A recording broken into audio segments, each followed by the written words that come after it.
আজকের পরীক্ষা তোমাদের খুব কঠিন হতে চলেছে। কেউ যদি ভেবে থাকো যে আজকে টুকে বেরিয়ে যাবে, তাহলে সে এখনই বেরিয়ে যেতে পারো। যদি আপনি ভেবে থাকেন যে এটা বললে আমরা টুকলি করাটা বন্ধ করে দেবো, তাহলে আপনিও আসতে পারেন। কে? আজকের পরীক্ষা তোমাদের খুব কঠিন হতে চলেছে। কেউ যদি ভেবে থাকো যে আজকে টুকে বেরিয়ে যাবে, তাহলে সে এখনই বেরিয়ে যেতে পারো। যদি আপনি ভেবে থাকেন যে এটা বললে আমরা টুকলি করাটা বন্ধ করে দেবো, তাহলে আপনিও আসতে পারেন। কে?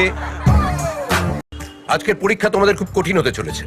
কেউ যদি ভেবে থাকো যে আজকে টুকে বেরিয়ে যাবে, তাহলে সে এখনই বেরিয়ে যেতে পারো। যদি আপনি ভেবে থাকেন যে এটা বললে আমরা টুকলি করাটা বন্ধ করে দেবো, তাহলে আপনিও আসতে পারেন।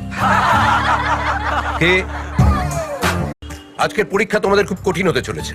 কেউ যদি ভেবে থাকো যে আজকে টুকে বেরিয়ে যাবে, তাহলে সে এখনই বেরিয়ে যেতে পারো। যদি আপনি ভেবে থাকেন যে এটা বললে আমরা টুকলি করাটা বন্ধ করে দেবো, তাহলে আপনিও আসতে পারেন। কে?